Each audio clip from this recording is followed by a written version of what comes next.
Hello guys, welcome to our channel. నేను మీ వెంకట్ తేజ.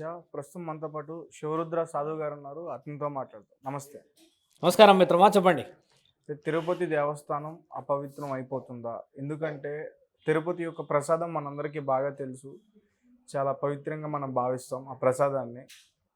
ఒక్కరు వెళ్ళినా దాన్ని తీసుకొచ్చి 10 మందికి పంచిపెడతాం. సో అలాంటి ప్రసాదం పైన ఇప్పుడు రకరకాల ఆరోపణలు వస్తున్నాయి. అందులో జంతువుల యొక్క కొవ్వు కలిసింది అనే వార్తలు వచ్చాయి. ముఖ్యంగా పొలిటికల్ లీడర్స్ అది చెప్పడం జరిగింది. సో దానికి సంబంధించి మీరేం చెప్తారు? మంచి చాలా విషయం. కలియుగం కాబట్టి మానవ సహజమైన తప్పులు జరుగుతూనే వస్తుంటాయి. కానీ ఎంతమందికి ఈ కలియుగంలో అసలు ఆ లడ్డు శ్రీ వెంకటేశ్వర స్వామికి పెడతారని తెలుసు, ఎందుకు పెడతారని తెలుసు, అసలు ఆ లడ్డు ప్రత్యేకతలు తెలుసు. అసలు లడ్డునే ఎందుకు పెట్టారు? లడ్డు పెట్టకుండా వేరే పండు పలహారాలు పెట్టవచ్చుగా, ఎందుకు పెడతారు? అసలు లడ్డు లడ్డు అన్న ఆ ప్రత్యేకమైన మాట వెంకటేశ్వర స్వామి ఆ 7 కొండలపైకి ఎక్కిన తర్వాత ఆ రుచికరమైన లడ్డు ఎందుకు ఆ ప్రత్యేకమైన స్థానాన్ని మన దగ్గర సంచరించుకుంది. లడ్డు గురించి మొదట మాట్లాడి దాంట్లో ఉన్న విషయ వివరణ చెప్పడం నాకు తెలిసి మంచి సందర్భం ఇది. ఎందుకంటే మనం తర్వాత ఇంటర్వ్యూలో కేవలం లడ్డు గురించి తీసుకుంటే ఎవరు వినరు. సందర్భం వచ్చింది కాబట్టి కలియుగ ప్రత్యక్ష దైవం శ్రీ వెంకటేశ్వర స్వామి చరిత్ర కొంచెం వ్యత్యాసంగా చెప్పుకోవచ్చు. ఒకానొకప్పుడు ఏమైందంటే, ఎవరైతే తల్లి, ఇప్పుడు తండ్రికి 2 భార్యలు, లక్ష్మీమాత, అలివేలు మంగమ్మ, పద్మావతి అంటాం మనం. అయితే ఈ పద్మావతమ్మ ఏం చేస్తుందంటే మిత్ర, ఒకరోజు వాళ్ళ నాయన అంటే వాళ్ళ తండ్రి గారు ఈ పద్మావతి అమ్మకి మంచి వరుడిని చూడాలి అని, మంచిగా పెళ్లి చేయాలి అని కోరిక ఎవరికైనా ఉంటుంది కదా. అలా ఉన్నప్పుడు ఈయన గారు ఏంటంటే విష్ణు యొక్క రూపం, వెంకటేశ్వర స్వామి ఒక మామూలు స్థితిలో అనుభవించుతున్న విష్ణు మహానీయుడిలాగా ఒక రూపం ఉంటుంది. కొన్ని స్టోరీస్ చూస్తుంటారు, పుట్ట దగ్గరికి ఆవు వచ్చి పాలిస్తున్నది అన్న వీడియోస్ మనం అప్పుడప్పుడు చూస్తుంటాం కదా. ఆ పుట్టలో ఉన్నది ఈయన గారే. ఈయన గారే ఏం చేస్తారు, తపస్సు చేస్తూ ఉంటే ఈ పద్మావతి అమ్మ యొక్క తండ్రి బాణాన్ని వదులుతాడు.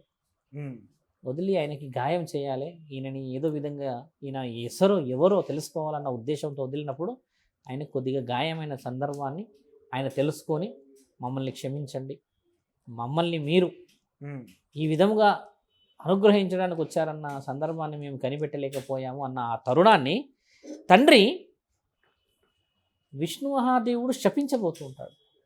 కానీ శపించిపోయే ఆ తరుణాన్ని కూడా ఆయన ఆపుకొని, నేను నిన్ను ప్రతిరోజు వేధింపులకు చేయగలను అల్లుడు రూపాన, కాబట్టి నీ బిడ్డని నేను పెళ్లి చేసుకుంటే నేను ప్రతిరోజు నిన్ను, సహజంగా అల్లుడిది ఎక్కువ పైశాచికత్వం ఉంటుంది ఇక్కడ చూస్తే, మామూలని ఎదురు తీస్తుంటారు, అతను ఎక్కువ మాట్లాడితే అల్లుడు అంటేనే ఒక రకమైన రెస్పెక్ట్ అంటే వస్తుంటుంది కదా.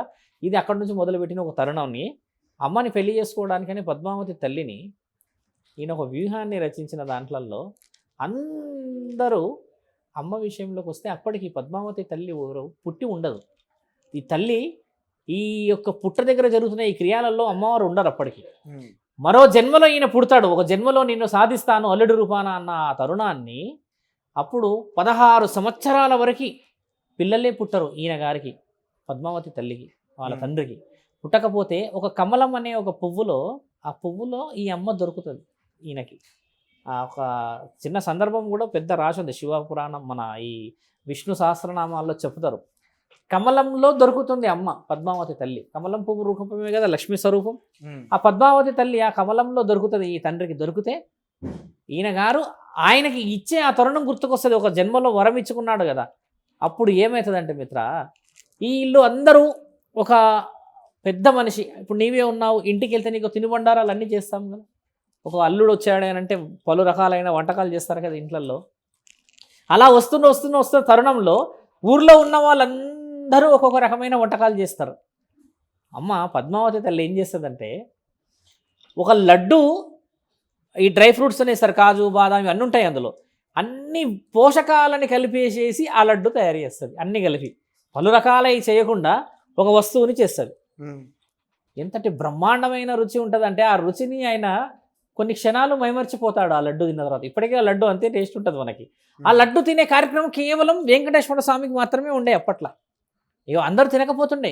310 సంవత్సరాల క్రితం వరకు వెంకటేశ్వర స్వామి గారి యొక్క లడ్డు కేవలం తండ్రికి మాత్రమే నైవేద్యంగా పెట్టేవాళ్ళు. ఆ తర్వాత ఇది కిందికి పబ్లిషేషన్ అయింది. ఇది అంతకు ముందుకు లడ్డు కేవలం ఓన్లీ గుడి వరకే పరిమితం. అంటే ఆ తిరుపతి ప్రసాదం ప్రజలు ఎవరు తినేవారు కదా? కాదు, ఓన్లీ లడ్డు మాత్రమే పరమాత్ముడు ఆయన ఆజ్ఞ. ఆయన ఆ లడ్డూని ఇష్టంగా తినడం చేత ఆ లడ్డు ఆ అమ్మ అన్ని రకాల పోషకాలతో చేసి అంత కమ్మగా చేయడం చేత ఆయన మైమర్చిపోయిన ఆ క్షణాలని రోజు నేను తినాలి అని అనుకున్నప్పుడు ఈ మిగతా దేవాది దేవతలు ఇచ్చిన ఒక మాట ఏంటంటే, ఇకపై మీరు రోజు తిందురుగాక అన్న మాట నిజమైనది. ప్రతిరోజు పెడతారు అక్కడ లడ్డు. అంటే పవిత్రమైన లడ్డు అని రుజువైంది కదా ఇక్కడ, అత్యంత రుచికరమైనది కదా. అట్లా ఒక చరిత్ర కలిగిన ఆ లడ్డు, అంత ఇష్టమైన శ్రీవారికి ఇష్టమైన ఆ లడ్డు కొన్ని జంతువుల కొవ్వుతో చేసిన నెయ్యితో ఎలా సిద్ధం చేసి ఉంచారు బాగా గమనించి చూస్తే ఇక్కడ అంత విషయ వివరణ ఉన్న పవిత్రమైన లడ్డుని అపవిత్రం చేయడానికి కొంతమంది వ్యక్తులు ఆలోచన ఎక్కువ ఉండొచ్చు అని చెప్పవచ్చు. ఇప్పుడు ప్రశ్నలో మీరే వదిలారు, కొంతమంది రాజకీయవేత్తలు దీన్ని కొద్దిగా ఆసరాగా తీసుకొని ఏదో చేస్తున్నారు, రాజకీయం నడుస్తున్నట్టుంది కదా స్వామి అన్నారు కదా. ఇక్కడ కొంతమంది వ్యక్తులది కొన్ని విషయాలు నడుస్తున్నాయి, కొంతమంది నిజంగా చేశారు. అక్కడ ఈఓలని వాళ్ళని వీళ్ళని కాంట్రాక్టర్స్ని వాళ్ళందరూ రిమూవ్ చేశారు అనేది వింటున్నాం వాస్తవికంగా. ఇప్పుడు అంత పవిత్రమైన లడ్డూకి అంత పవిత్రమైన స్థితిగతులు ఉన్న ఒక శ్రీ వెంకటేశ్వర స్వామి యొక్క స్థితిగతులని తండ్రికి తెలియకుండానే జరుగుతుందంటారు అక్కడ. అంత పవర్ఫుల్ గాడ్ కదా మనకి. అంటే ఆయన కూడా వాళ్ళకి ఎన్నో శిక్షలు ఇచ్చిండవచ్చు కదా. ఇప్పుడు ఈ విధంగా వీళ్ళు పట్టుబడి పోకుంటే రాను రాను రాను రాజు ఇంకేమైనా అరాచకాలు జరుగుతాయేమో అన్న ఉద్దేశంతోని ఆయన అక్కడికి ఆ విషయాన్ని ఆపిపెట్టాడు అనేది ధర్మ సందేహం. ఇప్పుడు నేను చెప్పే విషయ వివరణలు ఏంటంటే మిత్రమా, ఆ లడ్డు గురించి మనం మాట్లాడుకునే ముందు మన యొక్క సాంప్రదాయం శ్రీ తిరుమల తిరుపతి దేవస్థానంలో వెంకటేశ్వర స్వామిని మనం తక్కువ చేస్తున్నాం కదా. ఇప్పుడు నీవు హిందూ, నేను హిందూని, ఇద్దరం లడ్డు గురించే మాట్లాడుతూ ఉన్నాం. అన్య మతస్థులు అన్య దేశస్తులు మన గురించి ఏం ఆలోచిస్తున్నారు? ఇప్పుడు అక్కడ అంత పెద్ద తిరుపతి దేవస్థానము వరల్డ్ వైడ్లో 7వ స్థానంలో ఉన్న పెద్ద గుడి, అక్కడ లడ్డు గురించే అంత పవిత్రతని వాళ్ళు చూసుకోలేని వాళ్ళు మన సంస్కృతి గురించి ఎంత తక్కువ అంచనా వేస్తుండవచ్చు. వాళ్ళ దేవుడికే వాళ్ళ దగ్గర రక్షణ లేదు, వాళ్ళు మనకేంది చెప్పేదన్న మాటలు చాలామంది అనుకుంటుండవచ్చు కదా. ఇక్కడ మనం ఎవరిని అవమానపరుస్తున్నామంటే లడ్డు తయారు చేసిన వాడిని నాణ్యత లేకుండా ఆ నాణ్యత క్షీణించి ఉన్న పదార్థాలని కాదు మనం అవమానపరుస్తున్నది, మన దేశ సంస్కృతిని కలియుగ ప్రత్యక్ష దేవుడైన శ్రీ శ్రీ శ్రీ వెంకటేశ్వర స్వామిని అవమానపరుస్తున్నాం. ఇది ముమ్మాటికి నిజమైన విషయమే కదా. ఎందుకు మన తండ్రిని మనం అవమానపరుచుకోవాలి? ఇంత వైరల్గా వీడియోస్ ఎందుకు పోవాలి? కొద్దిగా వరకే ఆపుకొని అక్కడ వాళ్ళ అధికారులు ఏదైనా నిర్ణయాలు తీసుకోవచ్చు కదా.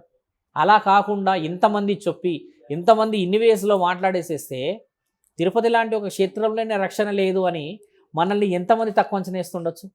అందుకని నేను చెప్పేది ఏంటంటే అది అంత వైరల్గా చెప్పుకోవాల్సిన అవసరం లేదు. ఆయన కలిపాడు, పంది కొవ్వుతో చేసిన పదార్థాలను, నెయ్యి పదార్థాలను కలిపాడు. దానికి ఆయనకు శిక్షలు ధర్మబద్ధంగా ఇస్తున్నారు కదా. అవి కూడా అయితే న్యూస్ వస్తున్నాయి కదా. అక్కడికి ఆపేయచ్చు కదా. ఇంటర్వ్యూ మాటలు మర్యాదలు ఇన్ని చేసి పోతూ ఉంటే ఇక్కడ మన దేశ సంస్కృతిని మనం తప్పుదో పట్టిస్తున్న మార్గం వెతుకుతున్నట్టే. వాస్తవంగా మీరు ఒప్పుకోండి, ఒక ఇంటర్వ్యూర్ కాకుండా సహజంగా రెస్పాండ్ అయ్యే పర్సన్ అయితే లడ్డు ప్రస్తావన కంటే ఎక్కువ తిరుపతిలో ఉన్న నా తండ్రికి బాధ కూడా జరుగుతుండొచ్చు. మరి దేవుడిని అవమానపరుస్తున్నట్టేగా మనం ఇక్కడ. మరి మనము ఇప్పుడున్న ఈ ప్రపంచంలో మతస్థులు, వేరే మతస్థులు, వేరే దేశస్థులు అందరూ గొడవపడుతున్న ఈ తరుణంలో ఒక విధంగా లడ్డు అన్న మాటని పక్కన పెడితే వెంకటేశ్వర స్వామిని తక్కువ అంచనేసినట్టేగా మనం ఇక్కడ. ఇప్పుడు ఆ తక్కువ అంచనాలు వేయకూడడం అనేది చేయకూడదు అంటున్నాను నేను. ఎందుకంటే మన సంప్రదాయం ఈరోజు మనం కొట్టుకుంటాం, రేపు కలుస్తాం, కానీ వేరే వాళ్ళు మన మీద మచ్చ పెడతారు కదా. అలా మచ్చ పెట్టే అవకాశం మనమే ఇస్తున్నట్టు కదా మిత్ర. ఎందుకు ఆ విధంగా ఎందుకు పడదు? మరి లడ్డు అనేది ఎంత పెద్ద క్షేత్రం, తిరుపతిలో ఉన్న మహనీయుడు, 7 కొండలవాడు, గోవింద అంటే పలికే మహనీయుడు, ఆయన లడ్డూలో ఏం జరుగుతుందో తెలియదా అని చెప్పి వక్రీకరించిన ఎన్ని కామెంట్లు వస్తలేవు ఇప్పుడు? ఎంతమంది పెడుతున్నారు? హిందువులు పెడుతున్నారు ఆ కామెంట్లు. గ్యారంటీ ఇవ్వగలవా మనం? ఫేక్ అకౌంట్లో పెట్టి వేరే వాళ్ళే పెడుతుండొచ్చు కదా. ఇలా మరి మనకు అవమానమే కదా. అంటే మనం ఒక చూపు దూరము చూడడానికి ఒక కన్ను మూసుకుంటున్నాము, మళ్ళీ తెరిచి ఇంకొకరిని చూడడానికి ఈ కన్నును పొడుచుకుంటున్నాము. ఎవరో చేసిన తప్పు కాదు, చేసిన వ్యక్తులు కూడా ఉన్నారు, ధర్మానికి చెందిన వాళ్ళే కదా. హిందూ ధర్మానికి చెందిన వాళ్ళే. ఆ తిరుపతి దేవస్థానంలో మాక్సిమం అందరూ హిందువులే ఉంటారు, అందరు హిందువులే ఉన్నారు కదా. లాభానికి కలిపారో నష్టానికి కలిపారో అది ఈవోలు ఆ యొక్క టెంపుల్ జడ్జిమెంట్ వరకే ఉండాలి కదా. అది బహిర్గతం అయ్యిండడానికి గల కారణం ఎవరు మరి? అంటే అదొక స్ట్రైకింగ్ పవర్ ఉన్న టెంపుల్ కాబట్టి అక్కడ నుంచి మీరు అన్నట్టుగానే ప్రబోద్బలం అది. అంటే ప్రభుత్వాలు మారినాయి కాబట్టి కొన్ని విషయ వివరణలు చూపించక తప్పదు. గతంలో ఏం జరిగినాయి, ఇప్పుడు ఏం జరగబోతుందని చూపిస్తున్నారు. అది మంచిదే, మనకు అలా చూపించడం కూడా మంచిది. ఎందుకంటే అన్యాయం జరిగిందని న్యాయం చేస్తున్నారు, ఆ న్యాయం అందరికీ పవిత్రంగా పోతుంది. కానీ ఇంతమంది మనోభావాలను ఇప్పుడు ఎలా వెనక్కి తీసుకురాగలము? లడ్డూని మార్చగలవు నువ్వు, చాలా పవిత్రమైన నెయ్యితో ఇక లడ్డూలు మొదలైనాయి. నిన్న నుంచి మొన్న నుంచి చాలా ఫ్రెష్గా చేస్తున్నారు. ఈ మనసులో ఉన్న ఈ ఆ పందితో చేసిన కొవ్వుతో చేసిన ఆ నెయ్యి అనేది ఎలా తీయగలవు? తిన్నారా స్వామి రీసెంట్ గానా తిరుపతి ప్రసాదం తిన్నారా మీరు? నేను తిరుపతి ప్రసాదం తినలేదు. దగ్గర దగ్గర నాకు తెలిసి ఒక 30-40 డేస్ క్రితం తిన్నా. ఈ మధ్య కాలంలో తినలేదు. అప్పుడు మీకు ఎలా అనిపించింది అంటే? చాలా రుచికరంగానే ఉంది. పవిత్రమైన స్థలంలో విషం కూడా అమృతంలానే ఉంటుంది కదా, నేను చెప్తుంది అదే మీకు. అది ఒకవేళ విషం అయినుంటే ఓహో, అంటే మీరు ఏం చెప్తున్నారు ఇప్పుడు? ఒకవేళ ఇప్పుడు అందులో కలిసిందో కలవలేదో తెలీదు ఎవరికి క్లారిటీగా. అవును, రిపోర్ట్స్ రావాలి బయటికి వస్తాయి రిపోర్ట్స్. కల్తీ జరిగింది అక్కడ. తిన్న హిందువులు ఎవరు కూడా బాధపడొద్దు అని చెప్తున్నారా? అలా ఏం లేదు. తిన్న హిందువులు బాధపడాల్సిన అవసరం లేదు. అంటే అనారోగ్యం దెబ్బతింటే హిందువులే వచ్చి చెప్పారు. మీరే అంటున్నారు కదా ఆ పవిత్రమైన స్థానం నుంచి వచ్చింది, పవిత్రమైన స్థలం నుంచి వచ్చింది కదా, నా ఆరోగ్యం అయితే పాడగాలే కదా. అలా ఎంతమంది ఆరోగ్యాలు పాడైనాయి ఈ రోజు లడ్డు గురించి చెప్పండి మీరే. Registered number of registration.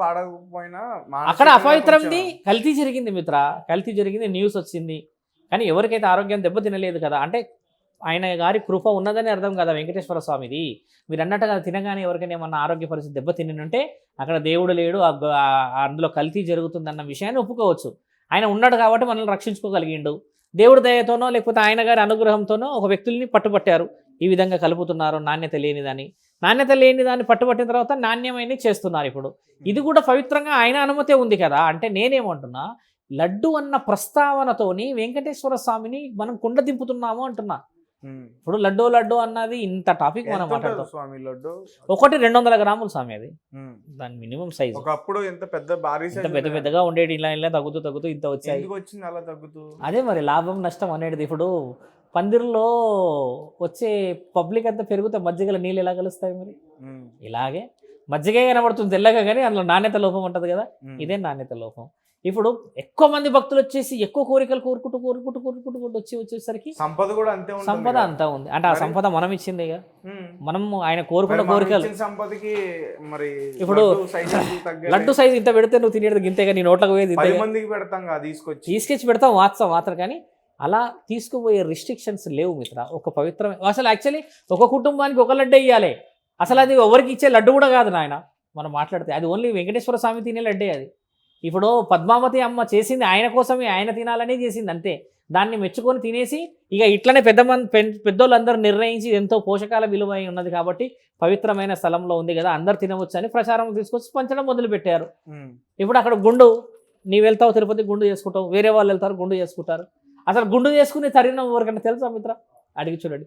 అసలు గుండు చేసుకునే తరుణం, తండ్రికి ఒకరోజు గాయం జరిగినప్పుడు ఈ ఇప్పుడు ఏదైతే తల నీలాలు అంటారు, ఈ నీల అమ్మవారు ఏం చేస్తారంటే నీలాద్రి అంటారు.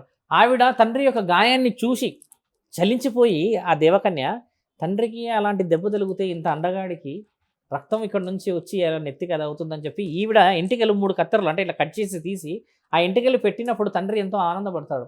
నా మొహానికి ఎంతో అందం వచ్చింది మీరు పెట్టిన ఈ కేశఖండలతో, నాకు ఎంతో ముచ్చటంగా నచ్చింది, ఇది రోజు నేను ఇలా పెట్టుకోవాలనుకుంటున్నాను అని అనుకుంటాడు తండ్రి. ఇలా కొన్ని మంచి పద్ధతులు జరిగాయి, చెడ్డు పద్ధతులు జరిగాయి. అలా వచ్చింది ఈ నీళ్ళల్లో. ఈరోజు తిరుపతిలోకి వెళ్ళేసి తండ్రి అలా నెట్టికి పెట్టుకున్న హెయిర్స్ ఏదైతే ఉంటుందో మిత్ర, నెక్స్ట్ డే ఉండదు మళ్ళీ ఆయనకి. అభిషేకాలు తర్వాత గోపురాలకి నీళ్లు కడగడాలు చేస్తాం కదా, అలా చేసినప్పుడు తండ్రి బాధపడతాడు.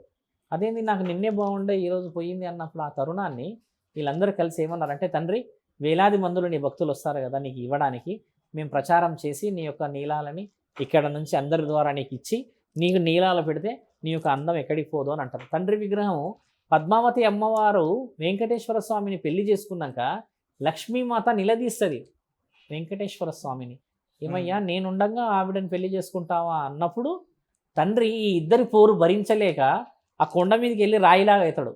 ఆ రాయి ఉంది కదా ఇంకా అక్కడ, ఆ రాయి అయినాక అమ్మ నా పెనిమిటి మా సర్వస్వమే అలా అయితే ఎలా అని వీళ్ళిద్దరు వెళ్ళి రాయి అవుతారు. అక్కడ వెళ్ళిన ఆ రాయి ఇప్పటికీ నీళ్లు అంటే చల్లగా అవుతుంది, వేడి ఏదైనా వాతావరణ రీత్యా వేడి వస్తుంది. తండ్రికి చెవు పెట్టి ఇంటే మహాసముద్రము చప్పుడు వస్తుంది అని చెప్పి నేను కూడా వీడియోలు విన్నాముగా మనం ఇంతకు ముందుకు. ఇదంతా నిజముగా మీరు ఎప్పుడైనా ఎక్స్పీరియన్స్ చేశారా? మేము అందులోకి వెళ్ళలేము, ఎందుకంటే అందరినీ అనుమతించరు కదా. ఒక పవిత్రమైన విగ్రహాన్ని ఆహా, అంత తగిలే అంత స్థితికి తీయకూడదు. చౌ పెట్టి వినడానికి నేను ఎప్పుడు వెళ్ళలేదు, కానీ శాస్త్ర గ్రంథాల్లో రాసున్నాయి మీకు చెప్తున్నాం మిత్ర. ఇది విద్యా సంపద. అదే కదా. ఎవరన్నా ప్రజల్లో ఎవరన్నా ప్రజల్ని వెళ్ళనివ్వరు, ఎందుకంటే ఆయనకి అలంకరణ ఎక్కువగా ఉంటుంది. ఆయనకి ఏంటంటే ఒక ఎంటికలు పెట్టుకుంటేనే నాకు ఇంత బాగా నచ్చింది అనుకున్నవాడు ఒళ్ళంతా నగలు పెట్టుకున్న వాడి దగ్గరికి ఎలా పోతాం? అపవిత్రం కదా. ఆయన ముట్టుకోవడం అనేది పవిత్రమే, ఆయనకి ఇష్టం ఉండవచ్చు, కానీ కొన్ని రూల్స్ కొన్ని రెగ్యులేషన్స్ ఉంటాయి కాబట్టి దాన్ని తాకే ఆ అర్హత లేరు. కానీ ఆ ఆలయంలో ఉన్న ప్రధాన అర్చకులు చెప్పారు కదా, తండ్రి దగ్గర ఇలాంటి విషయ వివరణలు ఉంటాయి, చల్లగా ఉంటుంది, ఎప్పుడు తుడుస్తున్నా కూడా నీళ్ళు వస్తూనే ఉంటాయి, ఎప్పుడు కూడా తండ్రి దగ్గర వింటుంటే వేడిగా ఉంటుంది, గర్భగుడిలో నుంచి శబ్దం ఎప్పుడు చూసినా సముద్రంలో నుంచి వచ్చినట్టు వస్తుంటుంది అనేది మన దగ్గర డాక్యుమెంటేషన్ అక్కడ ఉన్న ప్రధాన అర్చకులు చెప్పినాయి. ఇవి అవి రాసి వాళ్ళు ప్రత్యేకంగా ఎక్స్పీరియన్స్ చేసినాయి. ఇవన్నీ మళ్ళీ ఎక్స్పీరియన్స్ చేసిందే రాసిందే కదా మిత్రమా. ఇప్పుడు ఇక్కడ మీరు అన్న ఆ విషయ వివరణలో లడ్డూ ప్రత్యేకతనే మాట్లాడుకోవడం కంటే ముందు తండ్రి ప్రత్యేకతలు కూడా తెలుసుకోవాలి అని అంటున్నాను నేను. అంత మహానీయుడిని అవమానపరుస్తున్నట్టే కదా మనం ఇక్కడ లడ్డు గురించి ఎన్ని న్యూస్ వచ్చాయి చూసారా. ఎంతమందికి మనం ఇప్పుడు మన గురించి మనం చెడుగా తక్కువ అంచనా చేసుకునే మార్గాలు ఇస్తున్నాం. ఇక్కడ ప్రభుత్వాలు నిర్ణయం తీసుకుంటున్నాయి, వాళ్ళ మీద యాక్షన్స్ తీసుకుంటున్నారు, అవన్నీ జరుగుతున్నాయి. కానీ వైరల్ స్ప్రెడ్డింగ్ చేసుకోవడం అనే దాంట్లో మన దైవాన్ని కూడా కొద్దిగా తగ్గించుకునే వాళ్ళం అవుతున్నాము. అది తగ్గించుకోకుండా ఉంటే మంచిది అంటున్నాను మిత్ర. ఇది మీరన్న తిరుపతి లడ్డు యొక్క ముఖ్యమైన సారాంశం. లడ్డు వెనకాల వెంకటేశ్వర స్వామి ఉన్నాడు, ఆయనను దృష్టిలో పెట్టుకొని మాట్లాడడం చాలా ముఖ్యమైనది. ఈ లడ్డు లడ్డు అనే విషయంలో ఈ లడ్డెనికి ఉన్న మహానీయుడు లడ్డు లాంటి నా తండ్రిని రోడ్డుకి లాగుతున్నాం. అలా లాగకూడదు కదా. అంత పవిత్రమైన స్థలాన్ని అపవిత్రం చేయగలమా? ఈ రోజు మనం మాట్లాడే ఈ న్యూస్ అంతా చాలా మంది తినేశారు, ఆ లడ్డూని తినేసి బాధపడుతున్నారు కదా, అపవిత్రం అయిపోయారు కదా వాళ్ళందరూ. ఇప్పుడు పవిత్రమైన లడ్డు నిన్నటి నుంచి మొదలైంది కదా, మళ్ళీ వెళ్ళి తండ్రి దగ్గర నిద్ర చేస్తే ఆయనే అందరి కళ్ళలోకి వచ్చి వాళ్ళని పవిత్రంగా చేసుకోగలుగుతాడు. ఆయనకి అంత శక్తి ఉంది కదా. తిరుపతికి ఎవరు పడితే వాళ్ళు పోరు మిత్ర, నువ్వు గమనించు. తిరుపతికి ఒకటి, కాశీ ఒకటి, షిరిడి ఒకటి, కొన్ని గుడులు ఉన్నాయి. ఎవరు పడితే వాళ్ళు పోరు, పిలుపు వస్తూనే పోతారు అక్కడికి. పిలుపు అంటే తెలుసా? తండ్రి కళల కనబడతాడనో, లేకపోతే ఏదో సందేహం వినబడిందనో, లేకపోతే ఏదో ఒక గమనిక హెచ్చరిక వచ్చిందని చెప్పిన వాళ్ళే తిరుపతికి వెళ్తారు. మీరు కావాలంటే ఇప్పుడే ఎంక్వైరీ చేసుకురా మీ ఆఫీస్లో. ఎవరు పడితే వాళ్ళు రిజర్వేషన్ చేసుకొని టికెట్ బుక్ చేసుకొని పోరు తిరుపతికి. ఒక హెచ్చరిక వచ్చి ఒక కోరిక కోరుకున్న వాళ్ళే పోతారు. ఇంకో విషయం చెప్పాలా మిత్ర, ఆడవాళ్ళు తలనీలాలు ఇవ్వకూడదని చెప్పేసి అసలు అక్కడ రాసున్న గ్రంథాలు. ఆడవాళ్ళందరూ గుండు చేసుకుంటారు మన దగ్గర వెళ్ళి. ఆడవాళ్ళు చేసుకోవాలని రాసలేదు, ఆడవాళ్ళు 3 కత్తెరలు వేయాలనే రాసింది. మన వాళ్ళు ఏంటంటే మన వాళ్ళు మహాభక్తులు కాబట్టి గుండు చేసుకుంటారు. అలంకరణతో ఉన్న ఆడవాళ్ళు బోడి గుండు వేసుకుంటే బాగుంటారా మిత్ర? మగవాళ్ళకి చిన్న ఎంటకలు కాబట్టి మనం తీసేసుకుంటే 90 రోజులకు 60 రోజులకు వచ్చేస్తుంది. ఆడవాళ్ళకి ఎలా వస్తుంది మిత్ర? మళ్ళీ అలా బాగుంటుందా ఆడవాళ్ళని చూడడం? తండ్రి ఏం చెప్పాడంటే ఆ నీలాద్రికి 3 కత్తెరలు ఇచ్చినందుకే అంత ఆనందపడ్డాడు ఆయన. 3 కత్తెరలు ఇచ్చడం ఉంది అక్కడ ఆచారం. ఆడవాళ్ళు మగవాళ్ళు మొత్తం తీసేసుకోవచ్చు, ఆడవాళ్ళు చేసుకునేది లేదు. ఇక్కడ కోరిక బాగా నెరవేరుతుందని ఇస్తున్నారేమో అనుకోవచ్చు. వాస్తవమే. అలా కోరుకున్న వాళ్ళందరూ ఆశతోను పోయిన వాళ్ళే. పుట్టిన ఎంటికలు ఇచ్చేస్తే నీ ఆశ తీరుతుంది అన్న నమ్మకం చాలా మందికి ఉన్నది. కానీ ఏంటంటే దానికి మించిన సాంప్రదాయం కూడా ఉంది కదా మిత్ర. ఇల్లు కట్టుకున్నావు కదా అని చెప్పేసి గుండు తీసుకుపోయి ఇచ్చేసినావు అంటే వాస్తవమే. కానీ మహాలక్ష్మిలాగా ఉండ నీ స్వరూపం ఒక్కసారి గుండు లక్ష్మి అయితే ఎలా ఉంటుంది? కొంచెం నువ్వు ఆలోచించు. ఇలా మనం ఆడవాళ్ళని తక్కువ అంచనా వేయట్లేదు ఇక్కడ, వాళ్ళని తక్కువగా మాట్లాడతలేము ఇక్కడ. మనం చెప్తుంది ఏంటంటే కేశఖండనలో మార్పులు తెలియవు మీ అందరికీ అన్న విషయం చెప్తున్నాం. 3 కత్తెరలు ఇచ్చే భాగమే ఉంది కానీ నెత్తి అంతా తీసే భాగం లేదు, మగవాళ్ళకు ఉన్నది అక్కడ. అది రాను అందరూ పోతున్నారు, తీసుకుంటున్నారు, వస్తున్నారు. కేశఖండన ఇస్తావు నీవు, దాంతో ఎన్ని కోట్ల వ్యాపారం జరుగుతుంది తెలుసుగా హెయిర్స్తో. మరి ఇలాంటివి కూడా తరుణాలను మనం గమనించాలా వద్దా?